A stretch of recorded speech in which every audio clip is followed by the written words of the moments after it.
नमस्कार, स्वागत है आपका। आप देख रहे हैं द न्यूज और मैं रानी गुप्ता आपके साथ। कर्नाटका की सत्ताधारी पार्टी में कलह के कारण सब कुछ ठीक नहीं चल रहा है, ऐसी अटकलें लगाई जा रही है। बता दें, उधर बीजेपी ने आरोप ये लगाया है कि मैसूर अर्बन डेवलपमेंट अथॉरिटी यानी कि मुदा ने मुख्यमंत्री सिद्धरमैया की पत्नी पार्वती को एक पॉश इलाके में अवैध रूप से जमीन उपलब्ध कराई है। तो वहीं दूसरी ओर ये कहा जा रहा है कि प्रदेश के डिप्टी सीएम डीके शिवकुमार को कांग्रेस के प्रदेश अध्यक्ष पद से हटाने के लिए गुटबाजी का सिलसिला जारी है।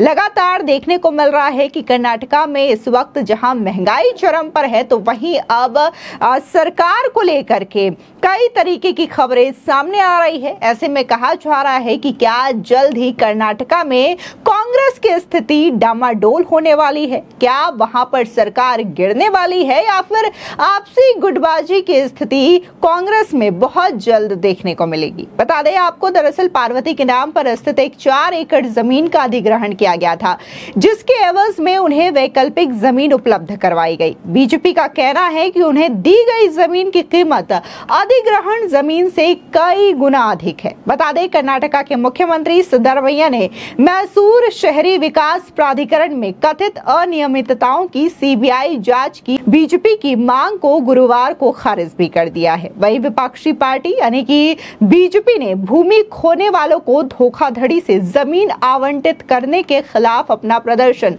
और भी ज्यादा तेज कर दिया है।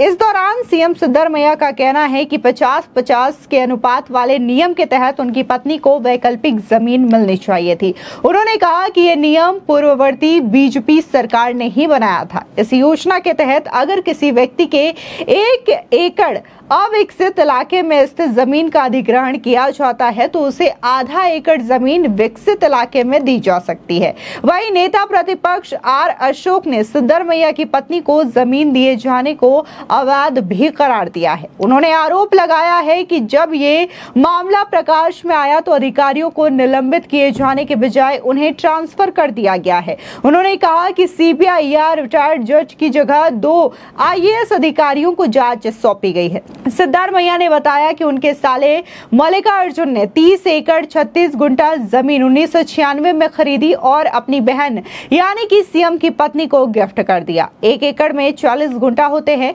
मुड्डा ने प्लॉट बना करके इस जमीन को बेचा है। साथ ही मुख्यमंत्री का कहना है कि उनकी पत्नी की जमीन ले ली गई है। उन्होंने पूछा कि क्या हमें अपनी जमीन के बदले जमीन नहीं मिलनी चाहिए। उनका कहना है कि इसके बदले अलग अलग इलाकों में इसके आधी माप की जमीन मुदा ने अपनी पत्नी के नाम की है। एक पैनल बनाकर 15 दिन में जांच रिपोर्ट सौंपने को कहा गया है। उधर बात करें तो डिप्टी सीएम डीके शिवकुमार ने कर्नाटका में बतौर कांग्रेस प्रदेश अध्यक्ष 4 साल पूरे कर लिए हैं। कोविड महामारी के दौरान उन्हें केपीपीसी की कमान सौंपी गई थी। अब ऐसे में खबर ये आ रही है कि आपसी गुटबाजी के चलते हो सकता है डीके शिवकुमार को कांग्रेस के अध्यक्ष पद से हटाया जा सकता है कर्नाटका में। ऐसे में जिस तरीके से मुद्दा को लेकर के लगातार बीजेपी हमलावर है, तो इस दौरान बीजेपी नेता सीटी रवि ने सीएम सिद्धरमैया के इस्तीफे की मांग की है और इस दौरान उन्होंने जमकर हमला भी बोला है। सुनिए सीटी रवि का ये बयान। एलिगेशन का क्या हुआ, जनता को देने के लिए, एक्शन करने के लिए साइट बच रहे हैं, उस साइट को खुद उनका फैमिली मेंबर को दिया है और उनका सपोर्टर्स को दिया है। फर्जी नाम पर उसको फर्जी नाम को भी दिया है। वो पूरा जांच होने के बाद पता होगा। जांच करना, सीबीआई जांच करने के लिए हम डिमांड कर रहा है, देना सीबीआई को। सीबीआई के देने के बाद तो सच बाहर आएगा। हाँ, खुद उनका पत्नी का नाम आने के बाद उन्हें उस कुर्सी में बैठ सकता है क्या? उस कुर्सी में बैठना ठीक होता है क्या? नैतिक जिम्मेदारी किसके ऊपर है? सीएम के ऊपर है, सिद्धरामैया जी के ऊपर है। रिजिग्नेशन देना हम डिमांड कर रहे हैं, देना चाहिए। वहीं बात अगर हम पूर्व डिप्टी सीएम डॉक्टर अश्वत्थ नारायण की करें तो उन्होंने भी कर्नाटका की कांग्रेस सरकार पर जोरदार हमला बोलते हुए इसे करप्ट कांग्रेस की सरकार भी बताया है। सुनिए डॉक्टर अश्वत्थ नारायण का ये बयान। अभी Congress government in the state of Karnataka under the leadership of the chief minister Siddaramaiah ji, only thing they are doing sincerely is looting the state systematically. All the departments have been looting. Even in the previous tenure as a chief minister, he was looting the state. Somehow he was able to protect himself. Probably this time, I don't think so. It's all misdeeds. I've read the flashpoint. I think he'll be facing the law of the land for whatever misdeeds he has done. I think he'll be punished. The late states is the Muda, knowing fully aware he's in his own district. They have misused the public funds, property for their own good, selfish end, against all the rules, regulation and the law of the land. And with regard to the Valmiki Corporation, with regard to all the issues, every day they have been only getting into the looting of the system. So I feel the high time has come. This chief minister has to resign and he has to face the inquiry and he has to, I feel he'll be punished. Already CBI has taken up the issue with regard to the public sector unit because the nationalized bank, banks, whatever with regard to the Maharishi Valmiki Corporation scam, already the CBI investigation is going on. But in the state SIT, with the help of the SIT, they are trying their best to destroy the evidence.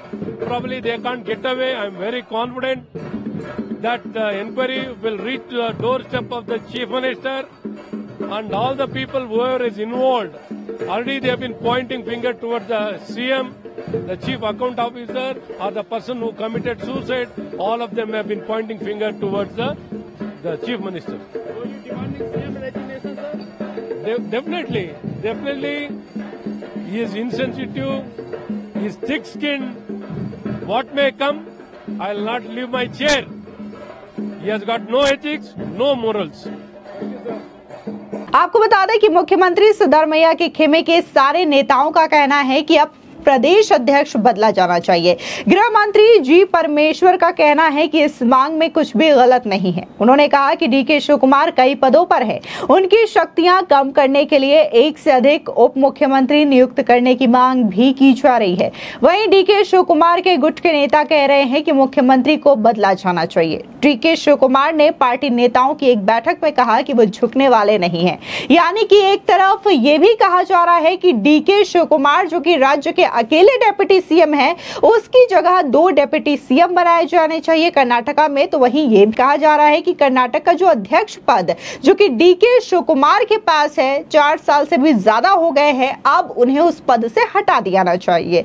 तो वहीं DK Shivkumar के और के जो लोग हैं, नेता हैं, उनका ये कहना है कि सिद्धरामैया को सीएम पद से हटा देना चाहिए। तो ये लगातार जो कांग्रेस के अंदर गुटबाजी है वो बढ़ती हुई नजर आ रही है। आपको बता दें कि वोकालिंगा समाज के इलाके में लोकसभा चुनाव 2024 में कांग्रेस की फजीहत के बाद डीके शिवकुमार को बदले जाने की मांग हो रही है, क्योंकि वो इसी समाज से आते हैं। उनके विरोधियों का कहना है कि अब SC/ST वर्ग से आने वाले नेताओं को मौका मिलना चाहिए। KN राजन्ना, सतीश जारकीहोली और MV पाटिल जैसे मंत्रियों के अलावा विधायक विनय कुलकर्णी भी इस पद के दावेदार है।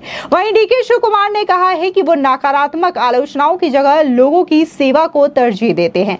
उन्होंने लोकसभा चुनाव में अपेक्षित परिणाम न मिलने की जांच के लिए एक फैक्ट फाइंडिंग कमेटी बनाने का भी ऐलान कर दिया है। फिलहाल इस पूरे मामले को लेकर के आपकी क्या राय है, हमारे कमेंट सेक्शन में जरूर बताएं। धन्यवाद।